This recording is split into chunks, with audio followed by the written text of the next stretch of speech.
So Starflark versus Chrysaor is going to be coming up next. And honestly, Chrysaor, he's like one of those players that skill-wise, they're really, really good in their performance as well. But they go into hiding from time to time. You don't quite know, okay, what's up with them? Are they playing? Are they like playing on the ladder, or are they practicing with like hidden names, hidden accounts, something like that? Because every time you see them, they do perform well. The question is, can he perform well enough? Because Starflark, he's been up and coming for a while now, and he's looking to be in a really good spot here. Looking at this game number one, Dry Arabia Malians versus Byzantines. That one, in my opinion, has Malians written all over them. Yeah, Mali have just continued to rise up the rankings, right? I feel like every single week they seem to just feel a little bit better and better and better. Byzantines typically taking a more defensive role here, and forced even more so with the new sofa type meta that we've evolved into with the Malians.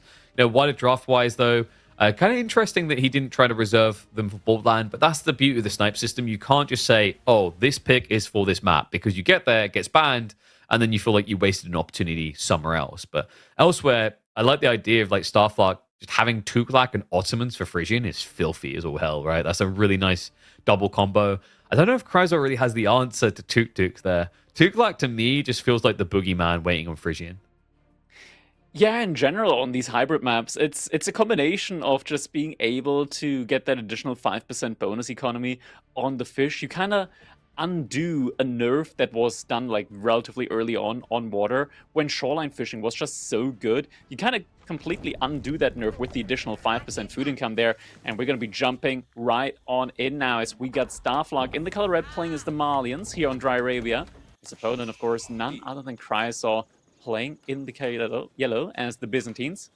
Looks like we're fast forwarding at the moment just to catch up to the live game. I don't think they're too deep into their game number one now, so we'll be able to catch up quite quickly.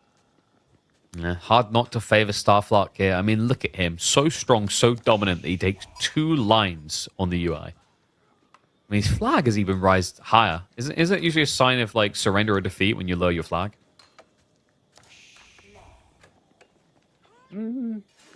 Yeah, it's kind of odd with the formatting, right? Like having that that country flag a little bit higher up, and that yeah, it's the real like it's the real Starflark. How many fake Starflarks are there? Is like what I'm now wondering.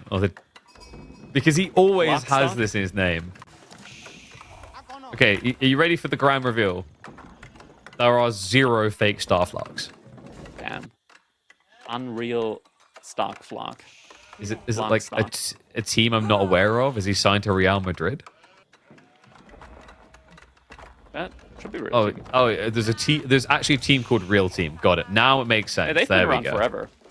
Yeah, Real Team's a known team. Like they've been literally around forever. Oh, I remember seeing their icon. Yeah, they are just. They also hosted tournaments in the past, I believe. Now I remember. Yeah.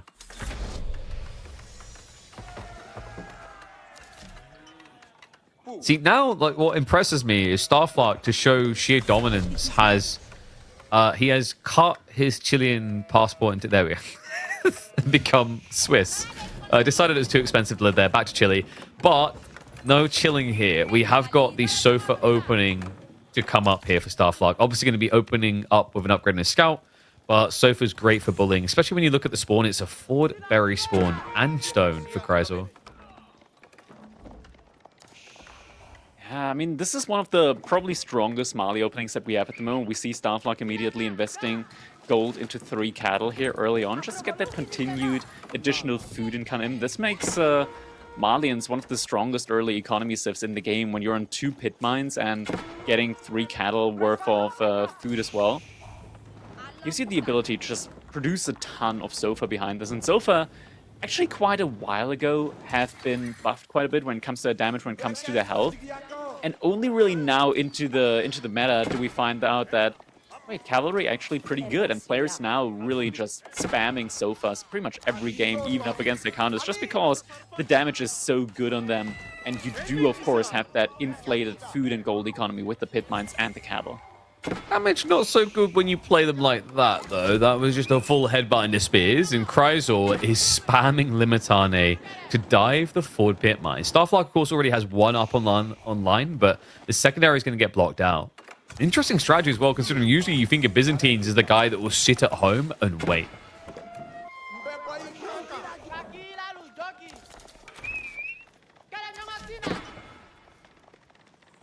Chrysaor, I mean, he is pushing into Starflark space quite a bit right now. Pit mine, first pit mine has been taken down. We do see the first longbows in now, so the archer from Starflark can't really achieve too much over here. Is actually going to get taken down, and little raids on the woodline now as well. So longbows do just shoot over there as well.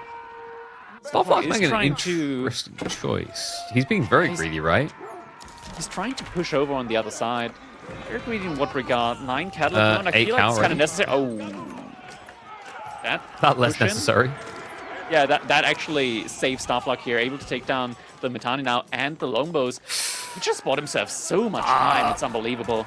Yeah, a scattering of interesting things there. Like, didn't fire down the longbows as the first easier target, just went straight for the Mittani, and then at the same time, Chrysaor ends up attacking a deer instead of stepping away and just at least taking one extra sofa away from that, which is important considering Starflark is relying on these sofa to kind of dictate terms. Now, he does have the wolves coming back up on the defensive side of his base. A very weird configuration of tree lines for Chrysaor, actually. The type that in the mid-game feel good.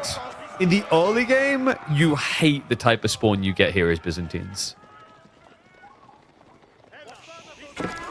At the moment, this is... I mean, Chrysaor is already moving out to the second berry patch, so he is going to be getting more and more longbows in for the time being. I kind of feel like a single Chrysaor here would have done wonders when it comes to just taking down the houses as well. Because realistically, looking at Starflark's housing position at the moment, if you take down the houses, he would actually be top capped. He would have to reinvest into that a good bit. Fight is getting taken here now. Longbows trying to snipe down the archers. Limitani did survive.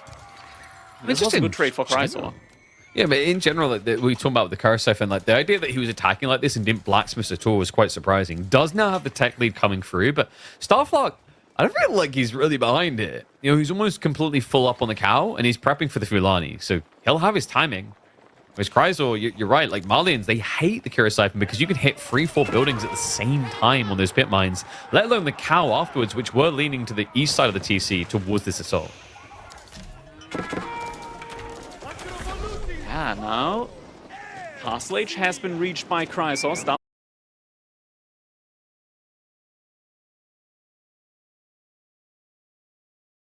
Could be coming very quickly for Chrysaor as well. We're seeing the veterancy now coming in on the longbows. Not rushing that one up with the cisterns at the moment from the looks of it. Actually is coming in just about in time now.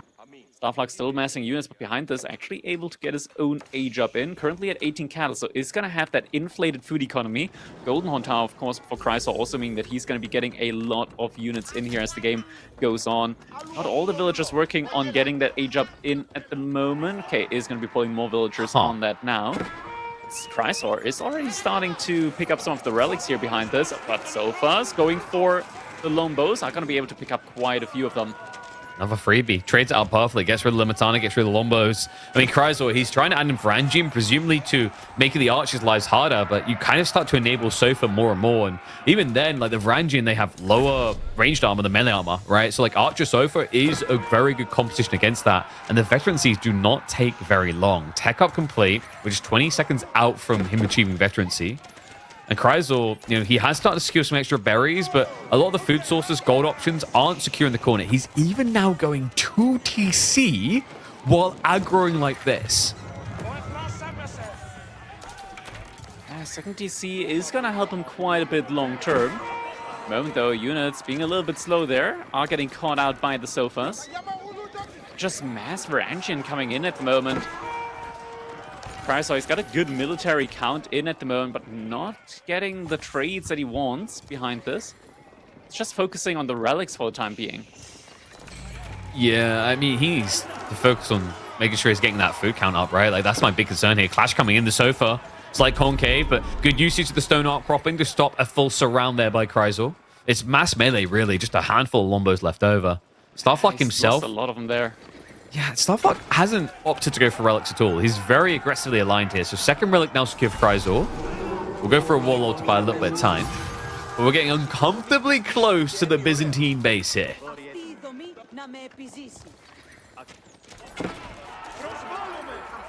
It's getting very, very close now, able to start taking down some of the infrastructure here. Oh, Mango Tart. Outpost has been reinforced.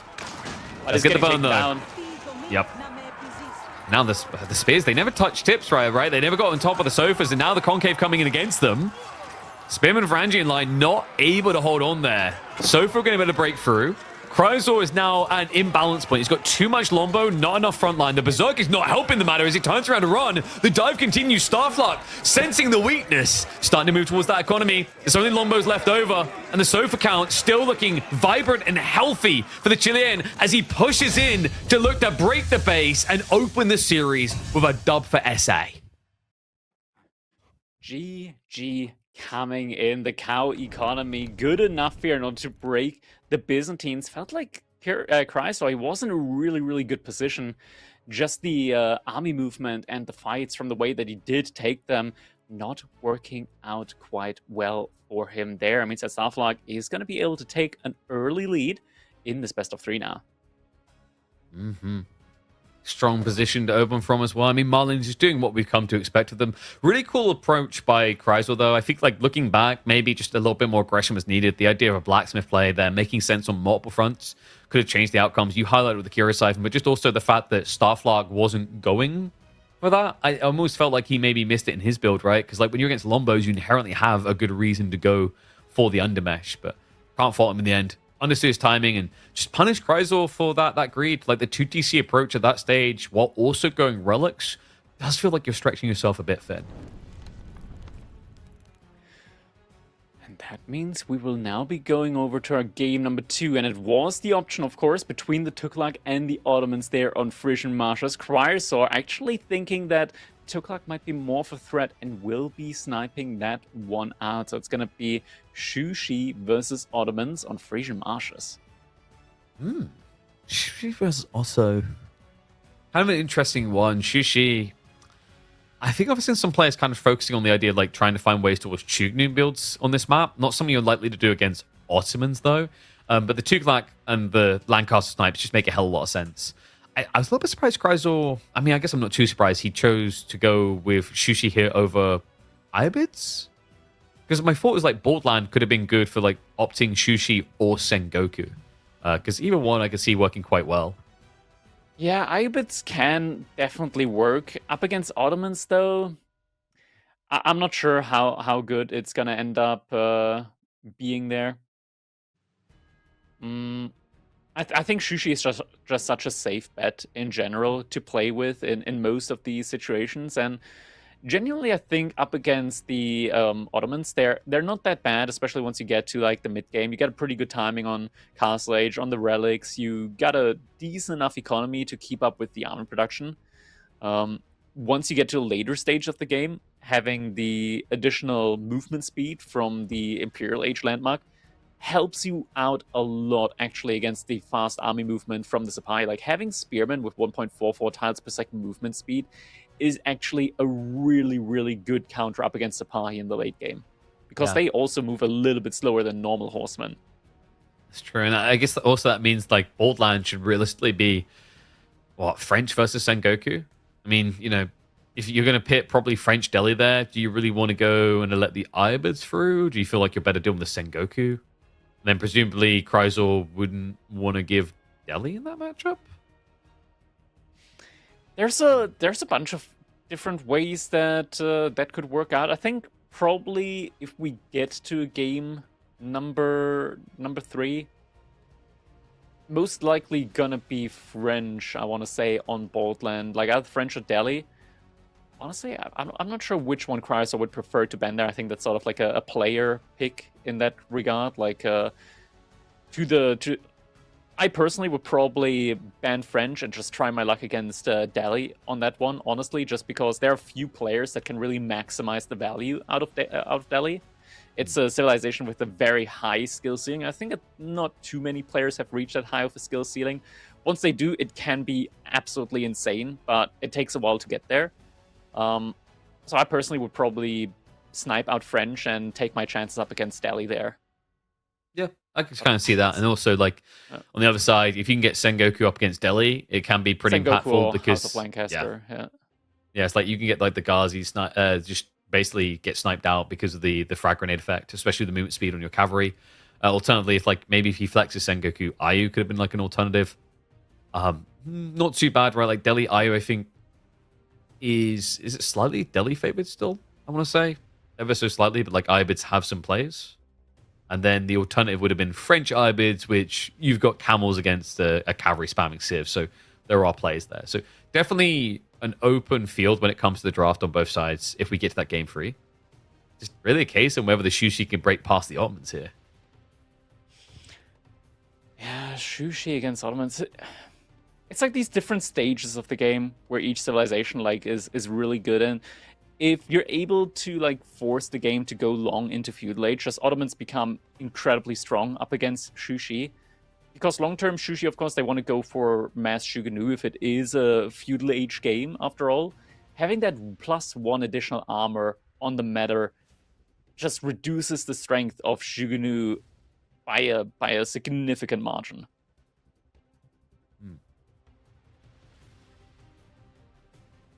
Wondering like if there's any other way you can go here, because I always get flashbacks when I see Frisian on Shushi to that. Is it Dragovan? The mass horseman Mass game. Horseman? Yeah. Yeah. I don't think you could ever do that here though against Ottomans. Yeah, Ottoman's like the one of the few. We've seen it from Dragovan a ton of times. We've seen it from MSN a ton of times, where these players at this point, like you can always assume when they pick a civilization like Shushi or like Abbasid, for example, that at any given point in time, there's going to be 20 horsemen hidden in the back of their base, and they're just waiting to reveal them. Well, just a minute and a half away. By the way, folks, reminder, we got a lot of games going on at the same time here. Only 4 to make it through. And that obviously won't be resolved today. I believe today we're going up to the round of 16, and the rest will be resolved tomorrow. So, long days, potentially, actually, with that in mind. Because that'll be when we're hitting into BO5 territory, I believe. Yeah. And, yeah. Classic 4 BO5 category. That's the one where we've had days go to like 2 a.m., 3 a.m. before. Wait, it's more than 4 BO5s, right? Because it's around 16 start. Oh, wait. My brain working correctly? Yeah, because you got 16 down to 8. Aren't we doing? We are doing the 16, we're doing right? the round of 16. Yeah, we're doing the. Yeah, 16. okay. So it's I was round gonna of say 8. Yeah. Damn, that was me thinking we would have got off easily. Well, actually, I don't, because I'm working tomorrow as well, so I would have got screwed either side. You're getting the full program, KP. That's when it did work that way. We get to the end of the day, like you're like, GG's, feel bad for the suckers tomorrow. I'm like, I'm the sucker. Oh wait, tomorrow. that's you. Oh, this is awkward. That's tomorrow's KP's problem. That's my mentality. Like, you know, it'll catch up and it'll burn me out eventually, but not today, my friend, not today. So, almost time to hop into game. Starflark match point here, folks. Ottoman seen as a top tier pick, but let's see if Chrysaor can dig deep and show us some Shushi dominance. Here we go. Game number 1. We do have that early dog coming in for Starflark. Chrysaor just going for the fast feudal age play here. All his workers currently working on that sheep gathering underneath this TC with the IO supervising that. And looking at his spawn, there are some decent spots, I want to say, for a meditation garden, like right in front of his base, next to the berries, double gold. That could be pretty good. A little bit top, that's gold, stone, and berries as well. So it's not going to be, like, overkill, but it's a very good mix of resources, I want to say. I think the double gold one with the berries is probably the best one that he could go for. I don't think he can fit in the stone as well. Maybe could go for a split with a couple of berries and the stone. He'll see it best. He'll see it best when he places the blueprint, what he can go for. Yeah, I think like we wouldn't be able to get all the food if you go for the stone, so it's probably you want the food. I mean, it's a bit of a weird one, right? Like if you go fishing, you can sack the food, and it's more desirable to have like the gold and the stone. Arguably, the stone you'd probably just use for like outpost emplacements on your gold, so you can focus on kind of chasing around. I think that the big focus point here on this map, by the way, is going to be about the cavalry and how Chrysaor addresses the problem there, because his cavalry should be notably worse than Sipahi. Because the way this map plays is if you want to do fishing, you need mobility. Going slow-moving units is usually the harder way of playing the game.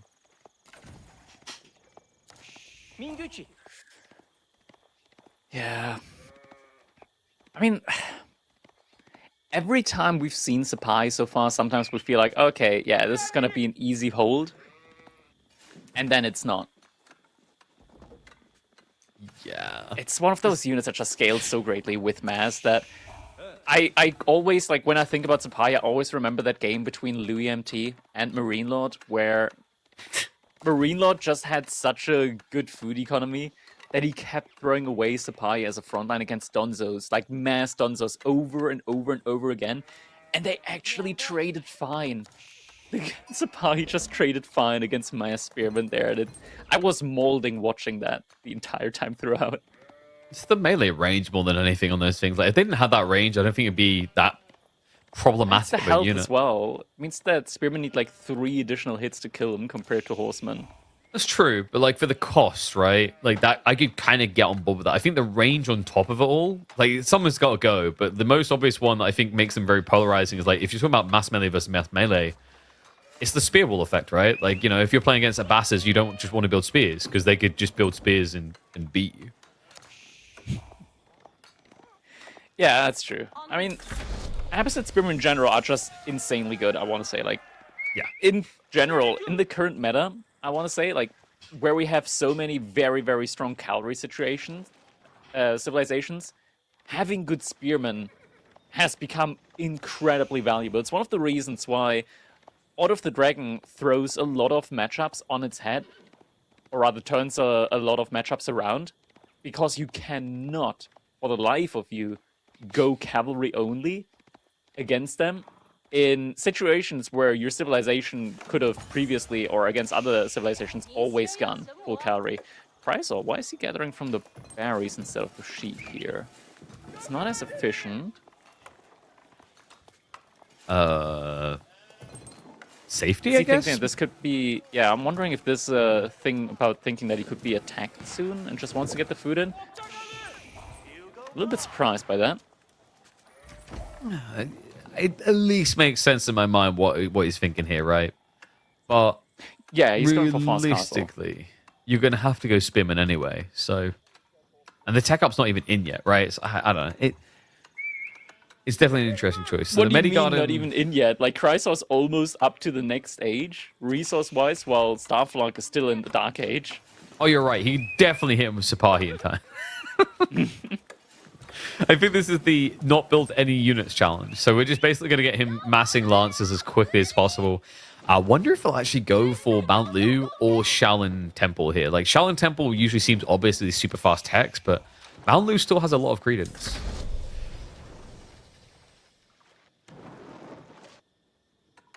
I want to say, like, if you go for such a fast age play, you probably don't want to be going for Mount Lu.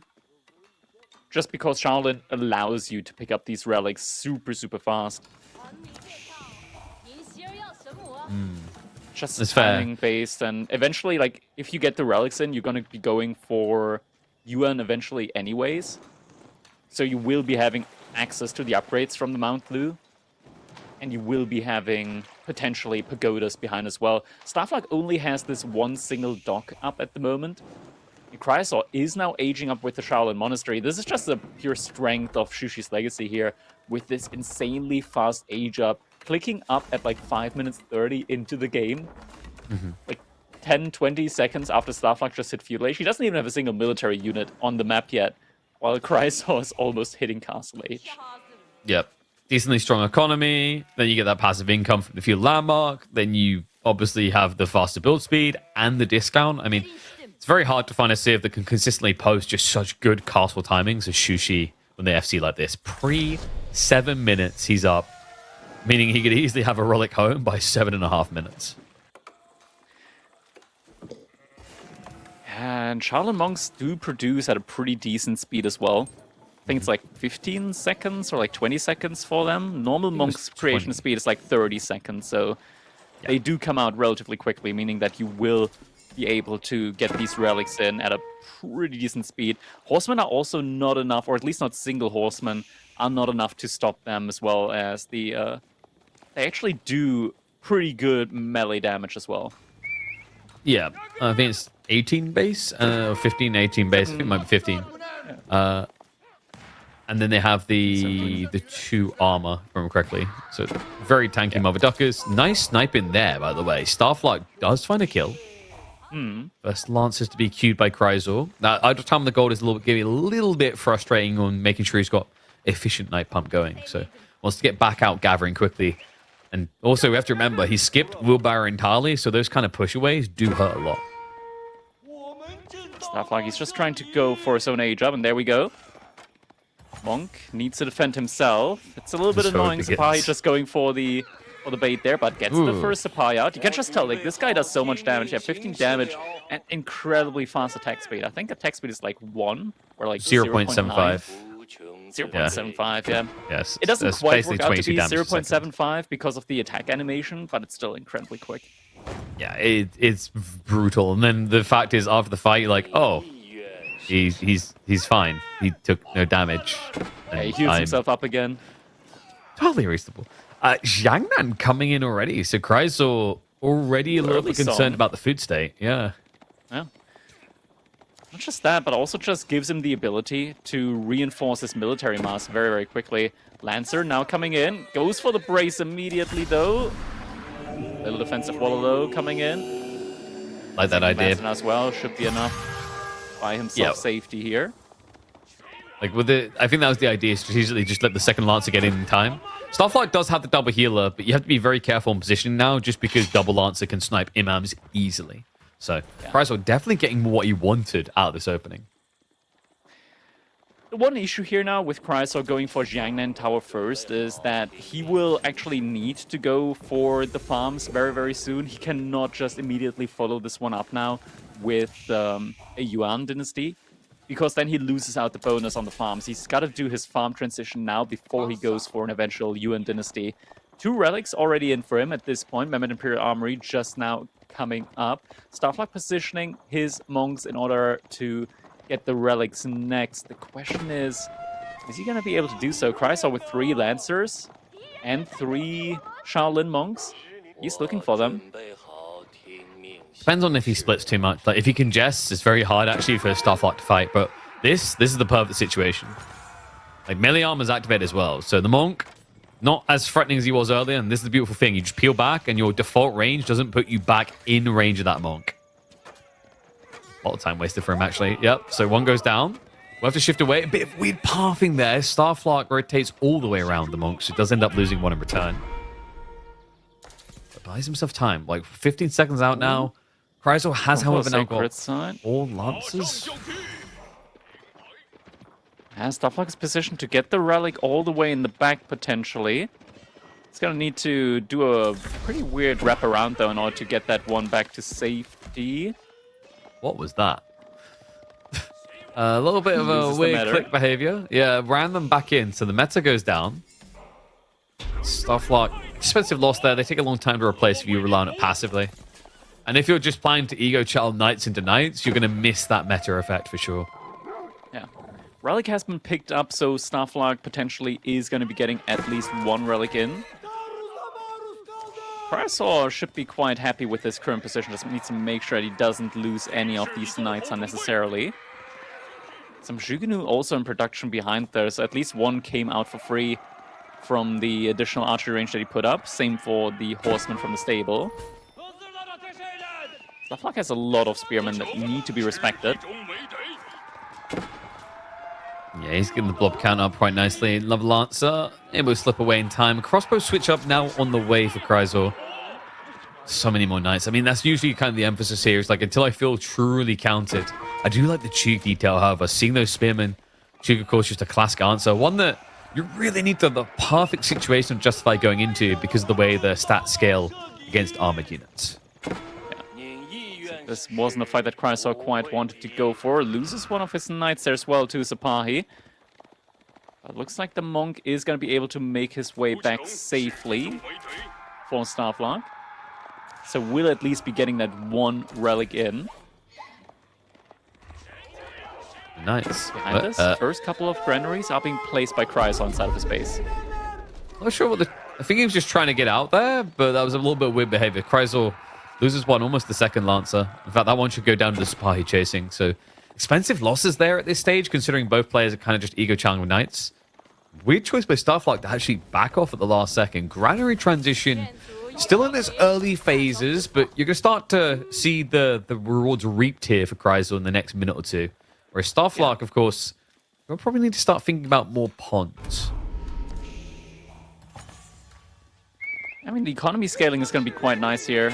Eventually, if Chrysaor hits the Yuan dynasty as well, it's going to be looking really, really good for him. Loses another villager here, though. But something that I want to definitely do a little bit of a quick shout out to pull attention towards is once he goes for the Yuan dynasty, being able to get access to the Mount Lu Academy as well, there's an upgrade where you get 2 additional Imperial officials in, and with them, you're actually going to be reasonably able to supervise 3 of your granaries, all 3 of your granaries. And that is an insane amount of additional food income if you're supervising all 3 granaries. Is an expensive entry point though, right? Saving up to go for the tech again here. He's going to need some sort of big win, some big boon in a fight. Starflark right now, not really giving it to him. Competing on the economy where it really matters too, especially when you remember he's got 2 military schools and the Mohammed to give him that extra income. It just doesn't show on the tables. Yeah, needs a good fight. Chrysaor could also add in another monastery, since he does have another monastery up at the moment. I mean that he needs a monk from the second monastery that he did put up, just in order to start healing up some of his knights. A lot of them are very low on health. Shaolin monks can only heal themselves out of combat. So if he just gets a single monk in at the moment, being able to get 2-3 additional knights worth on the health of his injured knights would be pretty big for the next fights that will be taken. Interesting idea, but not one that Chrysaor seems to be that interested in. I mean, the crossbows kind of like to trade without really committing. There is kind of concern there, which is, you're actually quite reliant on your knights here because of the fact that Ottomans have got mangoes coming in for free. Yeah, the mangonel is definitely something that will need to be countered out. I think maybe Chrysaor could also, go for mass spearmen now at this point. There aren't, and this is the thing, Starflark needs to make a decision with the Mehmet. Is he getting mangonels or is he getting springles out?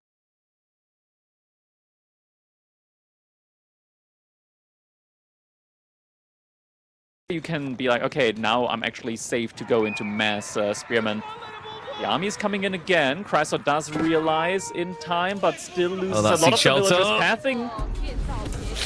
Locks him out. I mean, that was a little bit rough. If he runs straight back towards the TC, I think he's eagerly out of there, but this is where he just can't trust that seek shelter button. Loses out on 4 villagers. Starflark behind this is getting additional docks up on the ponds. This is the issue as well, where the weak knights are coming in. Lose a bunch of them right at the beginning of the engagement. Not quite able to continue on with this fight. Yeah, I think the Dudley horse is just being shown respect here by Starflark. And remember, he can just back off and heal. He's got AoE healing with his Imam still at the end of the day. So he's happy to play this the long con to a certain extent. I don't know if you realize just how many farms it is behind this, though. It is a ton of food income at the moment for Chrysaor, but he needs time. He needs time because Starflark also has the ponds, which will eventually expire. Looking at the resource that Starflark is banking up, there could be an eventual just straight up Imperial Age play for him. Never mind, he's done. Okay, I say that. That feels pretty ambitious. Yeah. Now, Imperial Age is something that's definitely possible with the Ottomans, and he has all the military schools, right? So we would be getting a very, very big mass of units in, and the Imperial Age Istanbul Observatory would boost the production speed from plus 40% all the way to plus 100%. On those military schools, which is genuinely frightening, the amount of production speed that you get out of it. That's true. I think the danger is often on a map like this. Frisian can feel quite short to approach on the base, which is what Chrysaor's trying to exploit now. 21 crossbowmen, but you have to be careful. There's mangoes, true threat factor. We've also got Starflark pivoting now into the Janissaries to try and make sure that he can't be wrapped on by those lancers. There's a couple of the Shaolin monks here, front side. Chrysaor still no move out yet into any spearmen. Moves around with the knights, could be finding some fishing ship kills there, but he's just passing for the time being. These fishing ships, though, surely he's not gonna be... Nope, he's just passing. Nope, no, now he sees them. Why'd you have to say something? Why'd you have to open your mouth? 3 innocent fishermen.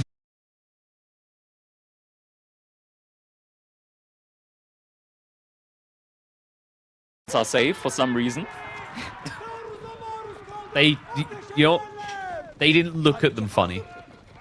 Lancers are very touchy. Surely Makes sense, they are melee, you know. Going in deeper. There is a wall on the far east side of the base. So if he goes for a full rotation, it could backfire. Yeah, would lose all the army at the same time. Starflark with his cavalry Oh my mass. God. And this is perfect. They must supply in there.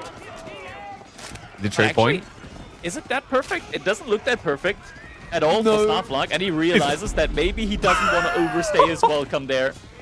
Oh my God, the Lancer target fire was on point there from Chrysaor, and it just meant there was no burst potential against the remaining Lancers. So the Chrysaor, you know, outnumbered raw cavalry, but allowed to stand there, confidently trading the entire bloody time. And now we start to get a little bit worried here. Like Starflark, his food income is beginning to wane, it's beginning to weaken. Meanwhile, Chrysaor's is only getting stronger, and the idea of going now for that Yuan dynasty becoming very realistic.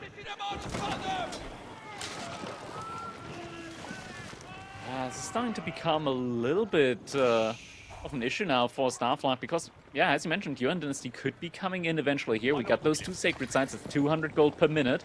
Food income looking really, really solid for Chrysaor. And finally, this is one of the best units as a food sink for you. The Spearman is coming in. Janissaries do not do bonus damage to them. A very, very good and especially cheap meat shield here for Chrysaor, especially when it comes to dealing with that nasty Sapahi frontline. Starflark is going to try and mirror spears as well, which isn't a bad idea into the crossbowmen. And everything else Chrysaor has really. Like, ironically, both of them have set up a comp where spearman is kind of the best thing to have.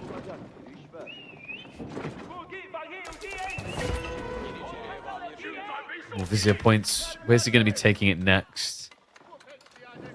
Did he go for the bombard? I don't see another bombard. He's still on 3 out of 3 siege mangonels. So might have just been for the ability to make Janissaries, Knights, and Janissaries and Knights from the military schools, and also buff the production speed on them as well, just to get even more supply out on the field. Chrysaor still raiding with the Knights. We're also seeing hand cannoneers come in now in these large army fights. Having the debuff on the hand cannoneers is quite strong. And the mangoes. Still be careful. Wait, gets wait a second.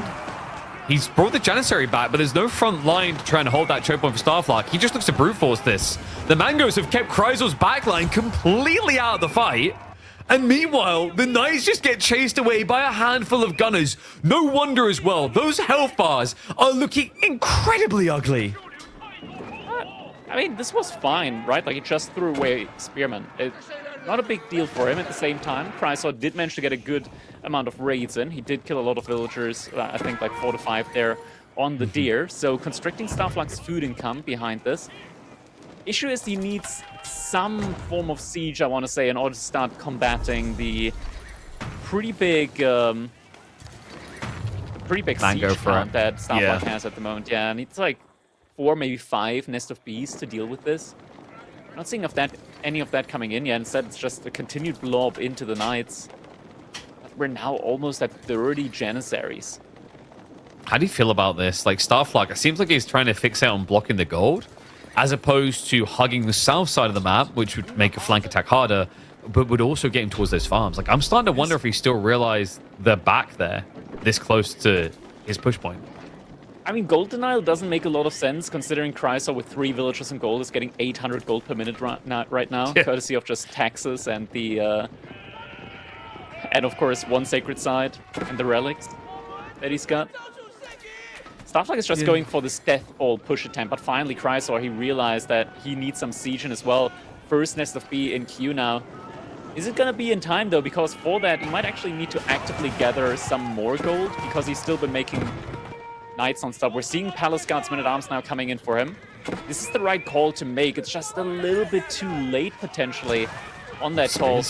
Oh, no. Starflark tries to cut off reinforcements.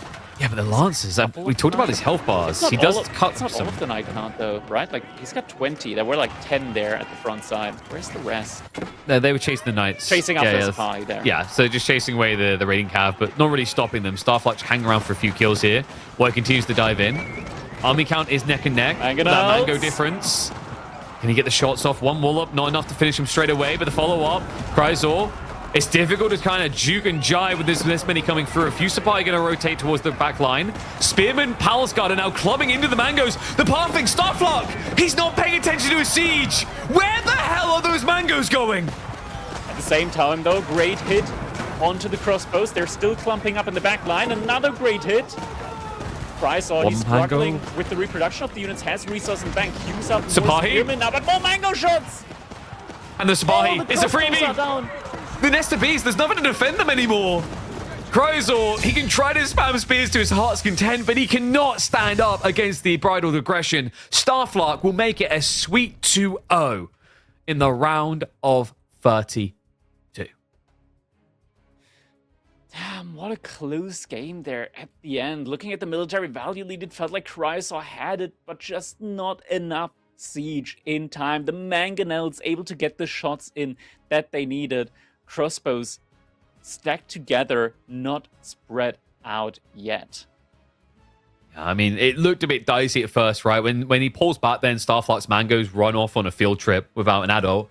You thought, okay, now that can't happen. You lose those, you lose the forfeiture. But you're right, just one mango struggling to rally with the field trip that wanted to go off-road there. That one mango pretty much just securing the damage required, and it does secure a sweet 2-0 victory. So we're just looking at the state of the brackets now. Lots of reports and results coming in, but, you know, Starflark is just too fast and furious.